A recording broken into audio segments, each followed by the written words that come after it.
आपकी शक्ति के कारण, आपके दबाव के कारण आपके नेता के ऊपर इतना दबाव है, और उस दबाव को वो ये महसूस करते हैं। उसकी एक मिसाल देता हूं मैं आपको। संसद में, भारतीय संसद की यह पहली घटना है कि आपने जिन्हें चुना है वो भी कल ये कह सकते थे अभी हमारे पास ये नहीं है, हमारे पास वो नहीं है, लेकिन जो राष्ट्रीय मुद्दे हैं, जो जिसमें राष्ट्र बचने वाला है, उसमें आपने धीरज खोना शुरू कर दिया। अपनों को भी बताना पड़ता है कभी कभी, अपने भी गाफिल हो जाते हैं सोच के ठीक है देखा जाएगा। नहीं, ये मत करिएगा। इसलिए डराइए, धमकाइए, उतारिए मत। और आपके कारण भारतीय संसद में एक घटना घटी है, और वो ये जानते थे कि लोग विचलित हो रहे हैं, गुस्सा है। हर आदमी के मन में एक गुस्सा है, वो अपने गुस्से को दिखाने का तरीका उसका अलग अलग हो सकता है, लेकिन एक गुस्सा है, ये उनको अंदाज था। और उस अंदाज में उनको समझ में आ गया कि 283 सीटें मिलने के बाद हम बहुत सारे काम नहीं कर पाए, 370 नहीं हटा पाए, राम मंदिर का मुद्दा तय नहीं कर पा रहे, लेकिन हमें कोई रास्ता निकालना पड़ेगा। तो वो भी रास्ता निकाल सकते थे कि आओ एहसान भाई कुछ बात कर लेते हैं। उन्होंने एहसान भाई की बात ही नहीं की। उनको यह एहसास था कि इन्होंने भारतीय इतिहास में हमें दोबारा ज्यादा बहुमत देके बगैर इसी व्यवस्था में से हम कोई काम करेंगे और हमें काम कर देना है। इसलिए यह दबाव जो अप्रत्यक्ष रूप से जो आपको दिखाई नहीं देता, मैं आपको इसलिए बताना चाहता हूं कि 25 साल पत्रकारिता में बहुत सारी चीजें पास से देखी है। संसदीय इतिहास में पहली बार हुआ कि एक ऐसा बिल, एक ऐसा कंट्रोवर्शियल मामला जिसमें संसद के अंदर जरा सी ऊंच नीच हो जाने से सब गड़बड़ होता। लेकिन मैंने कहा कि जब आप दबाव बनाते हैं, पॉजिटिव दबाव बनाते हैं, तो दिमाग चलने लगता है, क्या क्या खेल किया जा सकता है। 370 जिस दिन भारत की संसद में आया, या तो आपने जो कॉन्फिडेंस दिया था इसलिए वो ओवर कॉन्फिडेंस थे, उन्होंने भी कमाल का खेल किया कि हमारे संसदीय इतिहास में जिस सदन में उनका बहुमत नहीं था, उन्होंने पहले वही रखा। और हमारे बीच में से एक वर्ग था, बोले देखो ये दो गुजराती बेवकूफ बना रहे हैं, हम जल्दी नहीं भाई, 700 साल तक आप बंद डिब्बे में रहे हैं, एक दिन में सब कुछ नहीं कर सकते, ये ध्यान रखिएगा। थोड़ा धैर्य रखिए, किन परिस्थितियों में कहां फंसा हुआ है यह आपको और मुझे अंदाजा नहीं है। इसलिए हम घर बैठे बैठे सब कुछ राम राज्य चाहते हैं। लेकिन आपको जो मैंने बार बार कह रहा हूं, 5 साल में एक बार, और वो भी 1 मिनट के लिए स्मरण कीजिए कि मैं क्या करने जा रहा हूं। मैं आटा खरीदने जा रहा हूं, मैं चावल खरीदने जा रहा हूं, मैं किसे चुन रहा हूं, ये मेरा जो 1 सेकंड में बटन दबेगा, इससे मैं किसको बिठाने जा रहा हूं।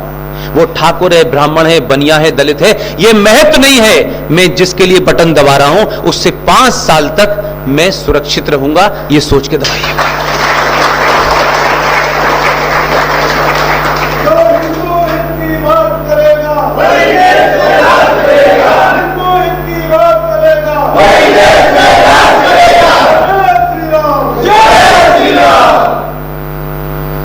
उन्होंने संसद में बिल रख दिया। कुछ अधीर लोग बोले कि देखिए अब ये बेवकूफ बनाएंगे कि देखिए साहब हमारा तो यहां बहुमत नहीं था, लिहाजा ये तो यहां गिर गया। वो ये जानते थे कि आप यही सोचेंगे, लेकिन उनको ये भी पता था कि बहुत सारे लोग ये नहीं सोचेंगे। काम क्या किया उन्होंने,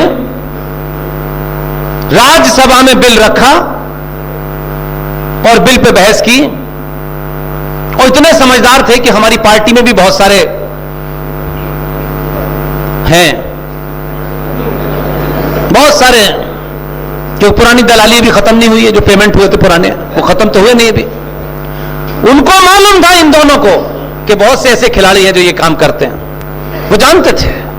इसलिए सिर्फ 3 ही लोगों को पता था ये बात कि संसद में आज होने वाला क्या है, बाकी पता ही नहीं था। इसलिए उन्होंने राज्यसभा में रखा, और जैसे ही ओपन किया उन्होंने, तो लोगों ने कहा इसका नोटिस नहीं दिया, तो उन्होंने बताया क्लॉज नंबर 2 पॉइंट नंबर 5 किताब नंबर, ये इतना लंबा समझाया कि वो किताब में मिल ही नहीं रहा उन्हें। और जब रखा उन्होंने उसको और उस पर बहस होने लगी और अपनी बात रखने के बाद उनका, मैं सदन के अध्यक्ष से चाहता हूं इस पर वोटिंग करा दी जाए। वोटिंग हुई, जिस सदन में इनका बहुमत नहीं था वहीं बहुमत से पास हो गया।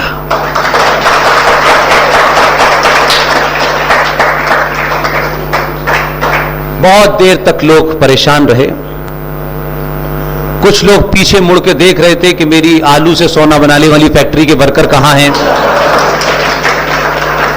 वो पीछे देखते रहे ये लोग हैं कहां। कुछ लोग दूरदर्शन के उस सीरियल को याद कर रहे थे, कहां गए वो लोग। आधे पौन घंटे तक ये समझ में नहीं आया कि भाई ये हुआ क्या, ये जो बहुमत राज्यसभा में हमारा नहीं था, हमारा तो था, ये कैसे पास हो गया। इस पे चर्चा होने लगी और उसके पास होते ही तत्काल संसद की कार्रवाई स्थगित, क्योंकि उसको मालूम था उस गुजराती को कि अब दूसरे सदन में तो हम 303 है, वहां कोई माइका लाल तो वैसे नहीं रोक सकता। तो हुआ कैसे ये दबाव बनाइए। सब काम हम ये जो चाहते हैं ना, जो हमें आदर्शवादी दिखने का बीमारी है, मैच जीतना है बस, खत्म। इसलिए बॉल हवा से कैसे जाएगी और धोनी कौन सा शॉट मारेगा इससे मतलब नहीं है। मैच जीतना है। मैच आप हार गए और बहुत अच्छा खेले, उसका कोई फर्क नहीं पड़ता। आपके दबाव ने एक गुजराती को, जिसे 2019 में दोबारा भेजा आपने, उसने एक ही काम किया। इसलिए कहा कि राजनीति में जब चुने तो यह मत चुनिए कि हम साधु चुन रहे हैं, हम कोई बेटी के लिए वर चुन रहे हैं। जो राजनीति की परिभाषा है, जो राजनीति के आधार है, आपको वैसा ही चुनना चाहिए, जो हर काम में माहिर हो। आपने जब अपना हीरो बदला तो उस आदमी ने एक काम किया जो आपको भी नहीं पता। आपके दबाव ने उसको लग गया था कि 19 से 24 तक ये दोबारा सवाल नहीं पूछेंगे, निपटा देंगे हमें। ये डर उनको खा रहा था, तो उन्होंने अपना दिमाग चलाया और दिमाग भारतीय संसद की परंपराओं को ध्यान में रखते हुए चलाया। और 2 महीने पहले भारतीय संसदीय परंपरा के अनुसार हमारे यहां जो लोग चुनाव जीत के आते हैं, उसमें से बहुत सारे लोग विदेश जाते रहते हैं। कभी कोई इजराइल जाता है कि ड्रिप खेती कैसे होती है सीखने के लिए, जानने के लिए। वो जो 2019 में आया है वो पहले वाले से ज्यादा तेज है। उसने 2 महीने पहले 40 मेंबर ऑफ पार्लियामेंट का एक ग्रुप बनाया और कहा कि भारतीय संविधान के तहत, संसद के तहत जो हमारे नए पार्लियामेंटेरियन हैं वो जाएं और नीदरलैंड में जाकर के वहां पर पानी की व्यवस्था कैसी है इसे देख के आए। किसी आदमी ने पूछा, अब उसका नाम मत पूछिए, बेचारा नौकरी चली जाएगी पार्टी में से उसकी, कि भाई ये मोदी जी ज्यादातर विपक्ष के लोगों को ही भेज रहे हैं। उसने कहा कि उनका मूल मंत्र है सबका साथ सबका विकास। 2 महीने पहले उसने ऐसे लोगों की एक टीम बनाई, किसी परंपरा को तोड़ा नहीं, किसी नियम कानून को तोड़ा नहीं, और खामोशी से कहा कि आप नीदरलैंड जाएं, पानी की व्यवस्था देखें, और उन्हें भेजा। और इतना शातिर है, मैं ये शब्द इसलिए इस्तेमाल कर रहा हूं, नेगेटिव सेंस में नहीं कर रहा, कि आपका दबाव है कि उसे शातिर बनना पड़ रहा है। नहीं तो हमने ये वाले बहुत देखे हैं, कड़ी निंदा वाले। उसने ऐसा काम किया कि जिस दिन उसने बिल रखा, नीदरलैंड से लौटने की फ्लाइट भी नहीं थी।